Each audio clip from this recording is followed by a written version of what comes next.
I became very frustrated with the whole debate around healthcare. Everybody seems to be looking for a different cause for every single problem that exists. And my experience says we have to look for a common cause. And so I wrote the book based on an analysis that we'd done over the last 10 years looking at what that common cause is. What I think of Pride and Joy is it's about time there was another business novel that continued how theory of constraints is being applied into different sectors. Quite a lot of what Goldratt was doing with all of his books, and quite a lot of the books that have come out over the last 10 years, have all been about manufacturing still. What's fab about Pride and Joy is it's applying it to health and social care, it's applying it to service. I thought it was an interesting way of demonstrating the philosophy of Jonah through a novel. So it was quite easy to read. Pride and Joy's my life really in work. So I thought the book was very applicable to what I'm doing. It was a really good read. I felt that the author really understands the national health system. And I could identify with the struggles. I think it was extremely accurate in capturing a lot of the difficulties that exist. I don't think it makes any difference what level you are. I think it's got something which is in it for everybody. Everybody can. I think that's one of the things that comes through in the book, that it's everybody's problems. It's not just one particular group of people. Many people go into healthcare service because they want to make a difference to other people's lives. That's why they're there. They're not there to get rich necessarily. They're there to help other people. So you're working with a group of people who are very committed, very passionate about what they do, and who, when you talk to them in the right way and you get them engaged, can bring huge energy and commitment to the process.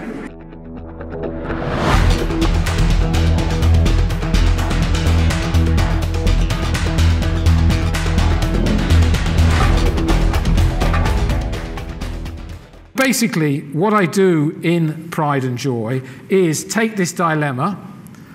The first thing I do is show why quality of care, timeliness of care, and affordability of care are not disconnected. They are all driven from the same basic dilemma. And that is the challenge between improving both the quality and the timeliness and the affordability at the same time. We can't come up with individual solutions for each of them. And for those of you that have read it, you'll know that Stevie and his team try to simultaneously run a dice game across several hundred people, synchronized and organized and not in any way lapsing into chaos. And that's what we're going to attempt to replicate this evening.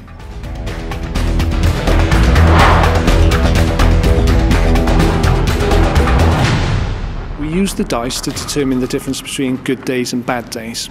If you roll a 1, it's a bad day. If you roll a 6, it's a good day. The average throw is obviously 3.5. You'll never throw it, but that's the average between 1 and 6.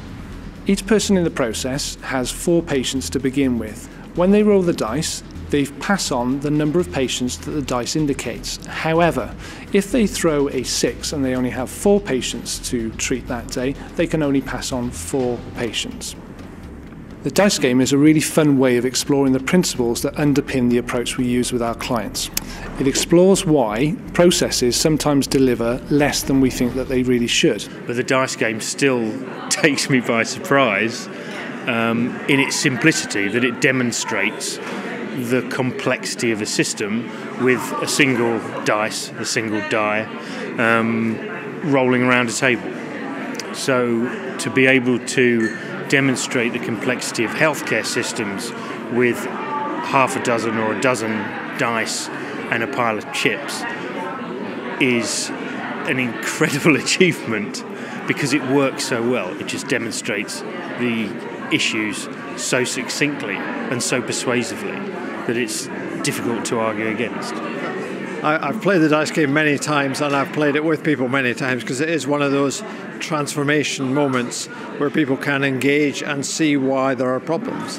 The dice games is still my favourite. So when the porter comes in and does his little story, I don't know how many times I've read it now, but it's difficult to fight a tear out the corner of my eye because we've all met people like that who really care about their organisation.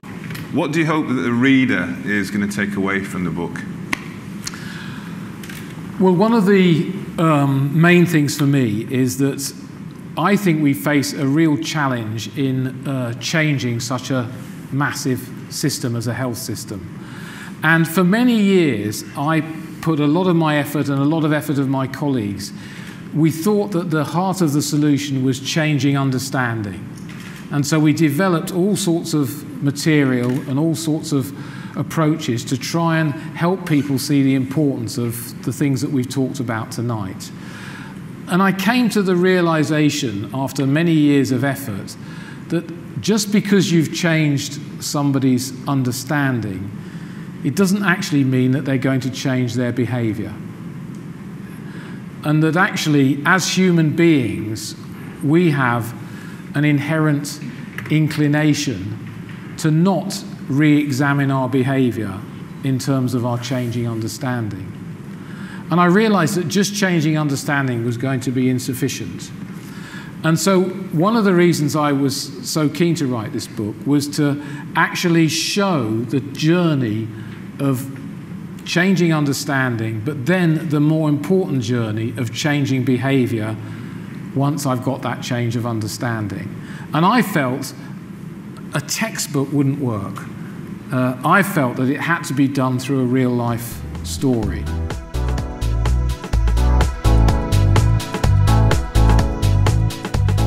It's a good story, but it's fundamentally what a chief executive experiences in the NHS. I've lived many aspects of that book, and when I read it, I thought, there's a whole lot of people I want to give this book to. I want to publish very quickly.